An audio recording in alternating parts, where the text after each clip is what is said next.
As there are increasing reports of border tensions and military skirmishes between the Army of the Democratic Republic of Congo and various Rwanda backed militias in the eastern of the country, it becomes important to ask, is the war in Congo at the risk of reignition?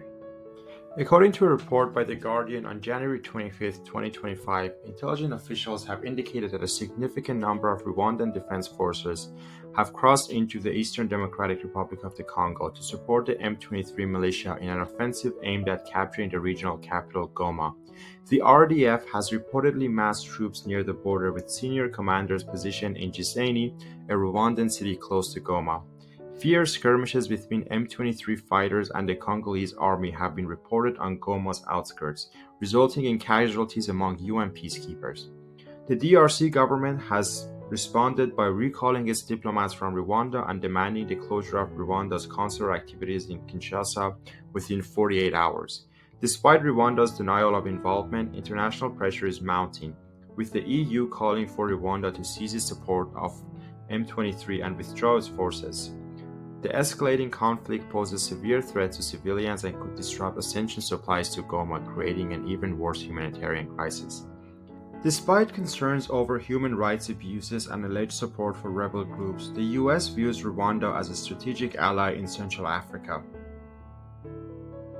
This comes as it was only in January 2023 that the M23 rebel group announced its withdrawal from the town of Kiwanja in eastern DRC, following pressure from regional leaders and international actors. The withdrawal was part of a broader peace agreement mediated by the East African Community. M23 claimed the pullback aimed to ease tensions and contributed to peace efforts, although there were concerns about the group's future intentions and whether the withdrawal would lead to lasting stability in the region or not. The March 23 movement, also known as M23, also known as the Congolese Revolutionary Army, is a Tutsi-led rebel group based in North Kivu province in Eastern Democratic Republic of the Congo (DRC), near the borders of Uganda and Rwanda. Formed in 2012, the group launched a rebellion against the DRC government, briefly capturing Goma, a city of 1 million people, before withdrawing under international pressure. The rebellion caused significant displacement and ended in 2013 after a military defeat by the DRC and the UN forces, but at the same time, Rwanda ceased its support of the rebel groups due to global condemnation, so it ended in a bit of a stalemate. Although M23 resurfaced in 2017 with minimum impact, it launched a stronger offensive in 2022, capturing key towns such as Bunagana and advancing near Goma, displacing tens of thousands. The group has been implicated in human rights abuses, including unlawful killings and rapes, with allegations of continued Rwandan support sparking concerns about war crimes and worsening the humanitarian crisis.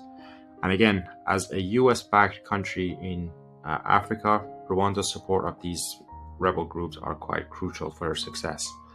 The UN Security Council has called for sanctions against M23 leaders and implicated Rwandan officials as the group continues to occupy strategic areas in North Kivu, threatening global stability.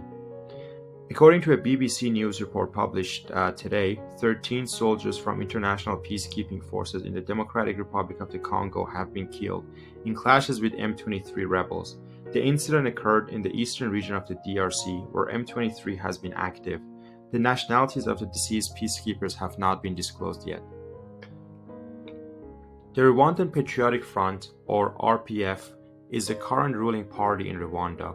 Founded in 1987 by Tutsi exiles in Uganda, it was initially formed in response to the ethnic violence followed the 1959-1962 Rwandan Hutu Revolution.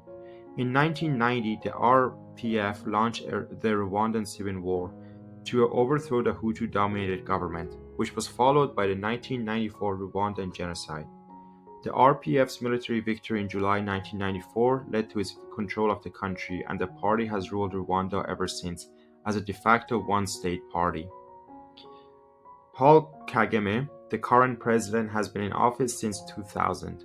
Under RPF rule, Rwanda has experienced political repression, economic dependence on the IMF, and relative stability.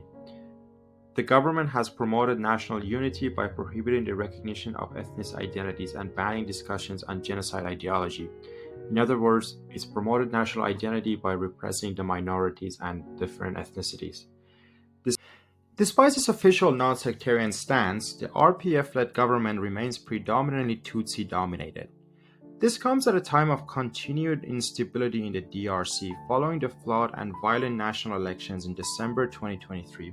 Violent clashes between the Congolese military and insurgents, notably the M23 and Allied Democratic Forces, also known as ADF, have continued in eastern DRC.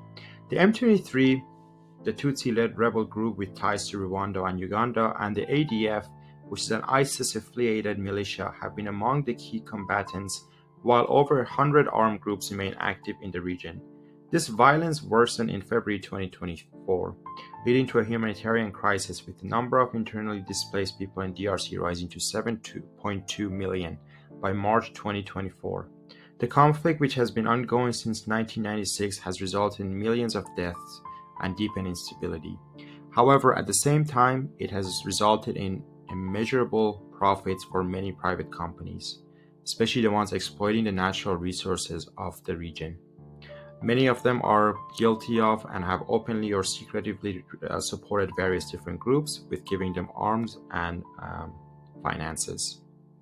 Historically, the DRC's conflicts have been driven by ethnic tensions, the involvement of neighboring countries like Rwanda and Uganda, and the pursuit of control over valuable resources. And again, these ethnic tensions have always been exploited by foreign corporations for their profit at the expense of the people living there. Congo and the United Nations have accused Rwanda of backing the rebel group M23 with troops and weapons, but Rwanda continues to deny it. Shown here, the M23 targets mineral-rich mines to boost revenues and fund their operations. So as it stands, despite attempts at peace agreements for the past 10 to 12 years and international interventions, including the presence of a UN peacekeepers, the situation in the region remains volatile. With the M23 rebels advancing towards Goma now, a humanitarian crisis could be on the horizon. This, while the many corporations are making more and more profits from this region. It is to be seen what comes of this war.